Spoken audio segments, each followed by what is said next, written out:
Hi, Kim Hillard, exercise specialist with Four Seasons Health Club, here to present on Hydration 101. So, if you have any questions about the presentation or about hydration, remember you can always email Jill or I, or you can go back to Four Seasons Fit Together page on Facebook, where we'll have a live discussion on April 7th from 1:45 to 2:15. If you have any questions, you can join us for that. And let's go ahead and dive in. So what is hydration? Hydration is our body's natural balance of fluids and electrolytes at the molecular level, right? So you can see from this picture that we start off being about 70% liquid, and then, mid-adult life, we're about 60, and as we age more, it goes down a little bit more between 50 and 55.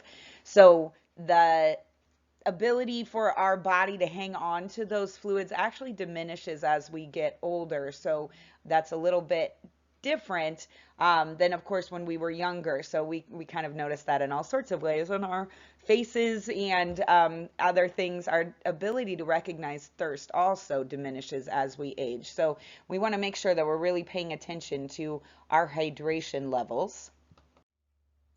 And we know, of course, dehydration is no good. So when your output, your urine, your stool, your sweat actually is more than your input, so what you're taking in through your foods and your liquids, will get a little imbalanced, and that imbalance in our electrolytes can lead us to dehydration. And there are lots of complications that can come with that. But some signs and symptoms would be thirst. And again, as we age, that ability to recognize thirst actually diminishes. We could have dry skin, fatigue and weakness, an increased body temperature. Your muscles may cramp, you might get a headache, some nausea can occur, your urine becomes darker colored, and your nose, mouth, and eyes might feel drier. I know that I have experienced some pretty severe dehydration and I didn't really recognize it. I was pregnant, and I believe it was somewhere in the eighth month or so. I was having some other complications with my kidney, so kind of made sense. But I went into the doctor's office and could barely make it up to the second or third floor, whatever I needed to do. And by the time I got in there, I was just wiped out. I was my fourth pregnancy, and I just thought it was just normal to be tired and kind of just wiped out. And my doctor looked at me and was like, you need some fluids. So they had me stay in the clinic that day and get some IV fluids. That was it, just some saline, right? Some fluids through me. And within minutes, I was feeling like a new woman. So it was amazing to me how quickly I felt much better. So make sure that if you're starting to feel any of those things, you want to get that water in you pretty quickly. Severe hydration could also include some muscle spasms, vomiting, that really dark colored urine. If your urine looks like coffee, it's time to call the doctor, right? You might have some vision problems. You could pass out, no good whatsoever. And then your kidneys and liver can also go into failure. So we want to be really, really careful that we don't get ourselves into the position where we're in that severe dehydration. So how do you know if you're not hydrated? Like I said, I did not know I was dehydrated the day I went into the doctor and needed those fluids. So we're going to think about if we're already feeling thirsty, we're probably getting close to that dehydration stage. You can check your skin by pulling up against the skin there and see if it stays up or if it kind of comes right back down. It's hard to tell on mine. It's also just not a very accurate test. You can also look at the color of your output, right? Your urine. So let's look at that chart. So this urine color chart kind of goes from very clear all the way down to pretty dark, right? So if you're overhydrated, you might have clear urine, and you could probably stop drinking water at that point, right? If you're just a little tinge of that yellow, you're probably well hydrated and you can drink according to your thirst. So if you're thirsty, take a drink. And if not, you're probably doing all right. When we're getting a little bit into that light yellow color, you're probably hydrated, but probably getting close to needing to drink water soon. Um, as we get a little bit more mustardy colored, it's going to be time to go ahead and drink a couple of glasses of water. As we're getting darker, we're starting that dehydration, and you want to drink about a half a liter as soon as possible. And then all the way down on that chart, drink that 1 liter of water as soon as possible. And if you see any blood in your urine, or it's darker even than this picture here, again, that would be time to call your doctor. So I'm going to give you a few tips on how to stay hydrated. We'll talk about water bottles, how you can infuse that water to change the taste, how you can track your water intake with an app if you'd like to, and how you can increase your water intake, your fluid intake through the foods you eat, in addition to how you drink water. So here are the things that I like in a water bottle. And if you have seen me around, you have probably seen my water bottle. So I like this one for a lot of reasons. I actually probably would not recommend this giant Mama Jamma for a couple reasons. I think it weighs about 12 pounds. Not really. Probably just a couple pounds, but it's quite heavy. So probably not the easiest one to wield throughout the day. But there are a lot of things I really like about it. So getting no money back for talking about this water bottle. Nobody's paying me for it, but the brand name is Avex. I don't know if you can read that, Avex, and I got it off of Amazon. But the things I like about it are numerous. So I like to be able to clean this top part in the dishwasher. Anything that you can clean in the dishwasher, in my opinion, is better than not being able to. I like this one. I like to put things in the dishwasher because the water is much hotter than my hands can actually handle. So I'm sure that it's going to be better as far as disinfectant than I could do hand washing. So the water bottle part of this is, I guess, it's stainless steel on the inside, and it's got kind of a coating on the outside here. But I don't put this in the dishwasher, just the top of it. This one is cool. It's double walled so that it doesn't sweat, and it also has a rubberized bottom. So this part is rubber, so it doesn't clank around as it is on the table. But here, this top water dishwasher safe, it is lockable.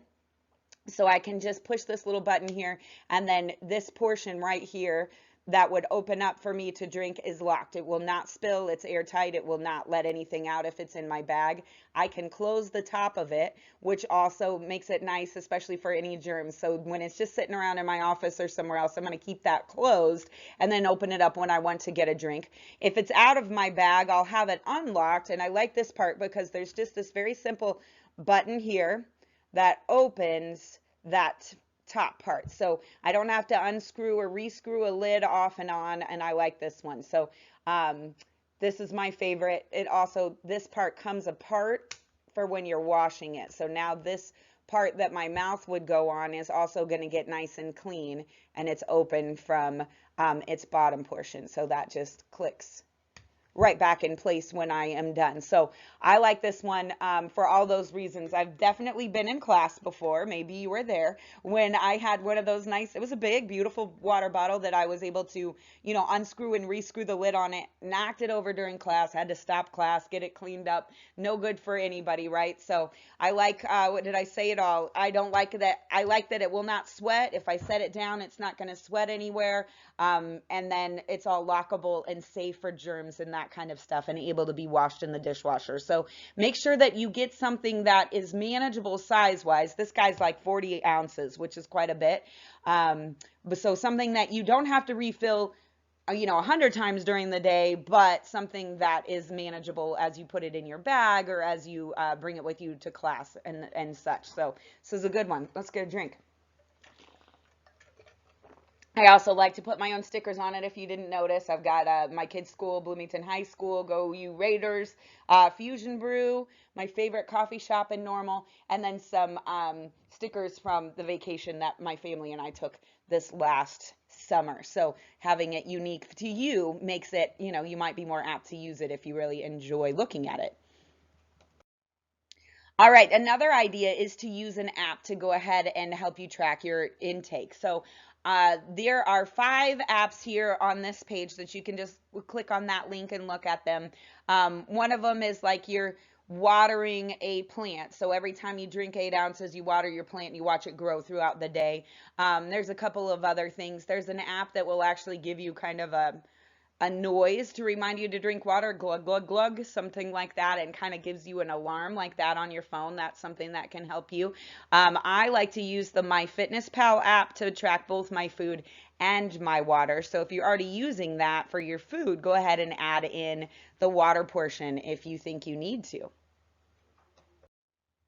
So another way to add more fluids into our life is to go ahead and add them through the foods that we eat. So here's a few examples: cucumber, zucchini, watermelon, grapefruit, and I'm sure you can think of some others. Any citrus fruit is going to be quite a bit of fluid, right? A lot of water content. So you can eat those things and increase your fluid content without having to drink water or another fluid. So you can also try flavoring your water. So there's this brand called Hint. They have no sugar. It's just a little hint of a flavor in there. And then I've got a picture here of an infuser water bottle and an infuser pitcher. So those portions in the center are going to keep all of the food in, whatever it is that you're trying to flavor with. And then the water will taste like that, but you won't have the pulp or the mess. So that might be something that you would like to try. I have done some infused waters a multiple different ways here. When I make strawberry shortcake, or I use something in which I'm going to chop the tops of the strawberry off, there's always a little bit of meat along with the stem, right? So I will take those tops of the strawberries, put it in a pitcher of water, leave it in there for a day or two, overnight at least, and then take the strawberry parts out. And then I've got strawberry flavored water. It's slightly pink and looks pretty, but it does add a little bit of taste, and it's a way to kind of not waste the strawberries. They get all I like puffed up because they've kind of absorbed some of the water as well. So that's just one idea. I've seen lots and lots of different recipes online for infusing water. So if you want to try something, look it up. Lemon raspberry mint is a good one. Just kind of putting it inside and then either skimming it off and then having the water, or using one of these options. So that's a way to make the water taste a little bit different if you're someone who doesn't enjoy just plain water. And then here's another chart here on things that you should drink. And I don't like to tell you not to drink anything. I'm not going to say things are completely off the table, but there are some things that are better than others. So when we're talking about sweetened beverages here, we're going to be on that drink more will be the infused water with no sugar whatsoever, or that naturally flavored water like Hint that does not have, again, any added sweeteners whatsoever.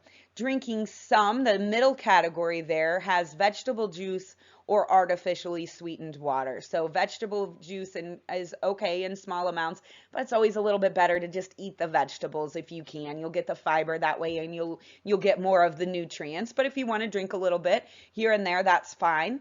And then fruit juice. Now, I know that, I love a good cup of orange juice in the morning. I would love to have it just fresh squeezed and not have that extra sugar, but hard to find or take the time to do, right? So it's okay to drink some fruit juice, but probably a little bit less than 1 glass a day, maybe 1 glass every other day, and make sure that you're using the right serving size. So often a serving size of fruit juice is only 4 to 6 ounces, and your cup that you get out of the cabinet is probably 8 to 10 ounces. And if you fill one of those big cups up with juice, you're actually getting a couple of servings there. So be careful with that. I know sometimes a fruit juice is just a great way to start your day, or to cranberry juice can aid in flushing the bladder. So there are some definite advantages to drinking some fruit juice. Just make sure it's not too regular. It's just a little too much sugar. And again, if you can eat the actual fruit, it's going to be better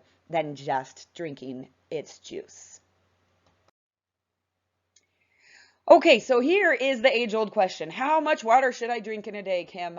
So there is actually no universal agreed on quantity. Men typically drink more, or need more rather, than women. And I would say that a good rule of thumb is to shoot for about 8 cups or 64 ounces a day. And then just pay attention to those hydration cues that we talked about before. Are you feeling thirsty? How is your urine color? That kind of thing.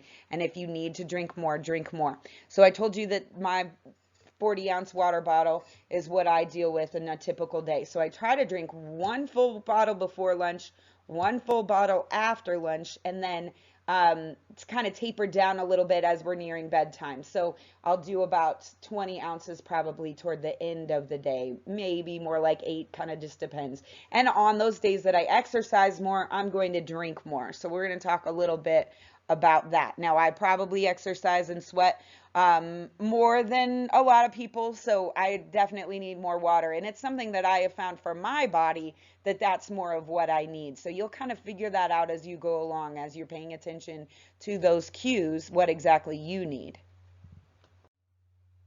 So what other drinks can count toward hydration? Because I know everybody's thinking, I don't, this isn't my favorite thing to drink is water. I would rather drink coffee all day or Diet Coke or something, right?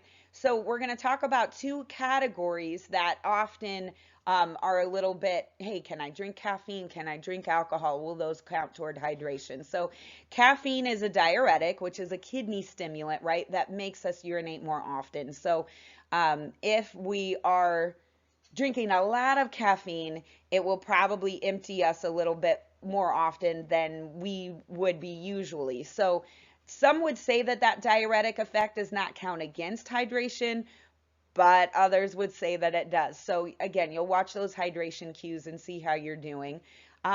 Jill on our April challenge had us print out some sheets and we'll color in those 8 cups of water a day, right? So she said one of those can count as a caffeinated drink. So if you're a coffee drinker, and even if you drink a whole pot of coffee, count just one of those cups a day, basically toward that hydration level. And then alcoholic beverages. So alcohol actually is a dehydrator. So you should try to limit your intake, but if you want to have some, of course, just try to go 1-to-1 with your water to your alcohol. So you got a glass of wine and then a cup of water, or a beer and then a cup of water, right? So we're going to try to keep those levels even as we are imbibing. So what is the best drink for hydrating? And you might think, well, Kim, you've talked about water all day long. It's probably water. And you probably maybe have always thought that. I know that I honestly thought the same thing. And then my son, my 16-year-old said, hey, Mom, I think milk is actually the best hydrator. So I've looked it up and found that he was right. So milk can stay in the system longer and stays in the stomach so that instead of just kind of flushing right through you as water might, your body's able to take more of that fluid and move it around your body. So it can actually hydrate a little bit better. And then that sodium, which we'll talk about again in a little bit here, acts like a sponge and holds on to the water in the body so that less urine is produced. So the milk has some fat, some sugar, lactose, and some protein that all help to kind of stay in there and spread out that hydration over the night. So, I mean, over the day. What I was going to say was that I've actually started drinking a little bit of milk before I go to bed to try to stay hydrated during the night. And actually, it's helped me not get up and use the restroom as often as if I had drank water right before bed. So, it might be something that would try for you. That's purely anecdotal, just something that I've been trying recently. So, go ahead and drink some milk. Most people would say to go for that low fat version, just to kind of watch those calories as you're intaking that milk as well. And then what about all those different types of water? Some people like the sparkling water, some people like tap water, some people like distilled water, alkaline water, mineral water. So we'll just talk through a few of those. If you like the sparkling water and that helps you actually drink more because it's got that slight hint of flavor, something like bubbly or LaCroix water, where I don't think there's any fake sugar in them. It's just that kind of hint of the sparkle and the hint of the flavor. Go for it if it helps you drink more. Just watch out for those sweeteners. Anything with the fake sweeteners in it, we want to avoid. Tap water around here probably is not the cleanest or best water. If you can filter it, that would be best. So at Four Seasons 2, we've got a nice filter system down on the juice bar you can refill your bottle with. and those drinking fountains around it, both places are also filtered water. So if you like distilled water, know that that's kind of not the best. When we boil the water, we're also going to boil out those minerals, and your body needs the minerals. And distilled water can actually, over time, actually leach the minerals from your body and flush those out. So we want to be, if you are somewhere, you're camping or something and you need to boil your water, by all means do that, but don't make that your normal type of water to drink. And then you've probably seen that high pH or alkaline water that's kind of expensive, and it's supposed to rehydrate. It's the most hydrating, and it's going to get your body back in balance. And there's some promises there with that, but I don't think I found enough research to prove that that water would be worth the cost, or that it's actually proven to do exactly what it says, right? And then that mineral water, if that is something you want to spend money on buying bottled water, or the big gallons of water, mineral water can help replenish minerals in your body that you need. So I would say if you want to actually buy water, we should go for that mineral water. And then what are you going to do to hydrate before exercise? And you know me, well, I'm exercising. I want you to be moving. So we're going to think about that pre-workout. Now, if you can get in about 16 ounces of fluid the night before you exercise, so that when you wake up, you're actually kind of ahead of the curve, that's ideal. Then we'll shoot for about 16 ounces first thing in the morning. About an hour before exercise, try to get in 16 to 32 more ounces. And then 20 minutes before, we're going to go for another cup or two of water, right? So 8 to 16 more ounces. So I know that sounds like quite a bit, but knowing that you're going to be sweating and you're going to be exerting yourself, you want to be prepared that you're not playing catch up for the rest of the day. Does that make sense? So make sure that you get nice and hydrated, and use the restroom before you get in there to work out. And remember, we'll talk about what you need during exercise, which isn't as much as you might think. You're not going to catch up during exercise. So drinking water at the time of your workout is actually not as ideal as getting it in beforehand. So when you're hydrating during and after exercise, I want you to think about, if you have actually an empty stomach and a lot of water in there, that might cause a little rumbly in the tumbly and might make you feel a little bit uncomfortable during your workout. So that's not what we want. It might even make you nauseous. So you might probably only need about 1 8-ounce glass during exercise, or a small water bottle to have with you, and a sip or two here and there is the best. You don't want to have to leave your workout to use the restroom by drinking too much, and again, you're not going to catch up, so try to get most of it in before, and then just a little bit during. And then depending on how much you exert, how much you sweat, right, we're going to go for another 8 ounces after. If you sweat more, you need to drink more. If you're not a big sweater, you'll probably be okay with that 8-ounce cup. So have you ever experienced cramping during exercise? I've gotten there myself. It's not the best, especially you have like a Charlie horse when you're teaching class. Whew, not so fun. So if you have a history of cramping and salty sweat, maybe think about adding a little bit of salt to your foods or beverages after exercising. So I'm not saying, hey, go eat a bag of chips, right? So either salt your water, and we're just talking about a little bit, a quarter to a half a teaspoon in your water will actually help you drink more water and will replenish those electrolytes, right? So that's a good idea if you can stand the taste. I don't think it tastes that much different. Just a little tiny bit in there can help you, especially during the summer where you're sweating and exercising and you're losing quite a bit more. Maybe you've heard of drinking pickle juice, or even just eating a pickle to help you replenish those fluids. Both will work, right? Because the pickle itself, what was it, 98% water in a cucumber, and the salt in the pickle juice is going to help you replenish. So if you can stand it, now make sure everybody's used forks to get their pickles out of the pickle jar. Otherwise, everybody's hands digging in there probably wouldn't be my favorite thing. But get a little swig of the pickle juice if you can handle it. If you're really dehydrated, you're starting to feel weak and tired, that's going to be a quick way to get yourself feeling better. And again, make sure you're hydrated before you go to exercise. Just don't give up on that. Make sure you've got quite a bit going in before you get started. And if that cramping is new, or maybe it's waking you up in the night, I think that a call to your doctor would be warranted to kind of talk through things that you could do different and specific for you. So, in summary, water is essential to many bodily functions. And I want you to pay attention to those thirst cues, right? We're looking at the urine, we're paying attention if the mouth is dry. Speaking of that, there we go. Hydrate before, during, and after a workout. Thinking about getting in some water again before the night before you know you're going to work out. I want you to hydrate all day, and as you get kind of toward bedtime, you'll taper that off a little bit so you're not up all night long. Choose those drinks that are lower in sugar, but you don't have to drink water all day long. That doesn't have to be the only thing you drink. Just make some good choices throughout the day on what you are putting into the body. And then the last page here are some references. So this is where I've got most of my information for today. The precisionnutrition.com, all about dehydration. Precision Nutrition is one of my favorite places to go for nutrition advice, and I got a lot of information. Those charts on the at the beginning were mostly from there. The 9 types of drinking water is the second one, and that's where I've got the information about the different types of water. There's a few more on there than I discussed. And then the one about milk is the third one, kind of that article finding that milk is the better hydrator.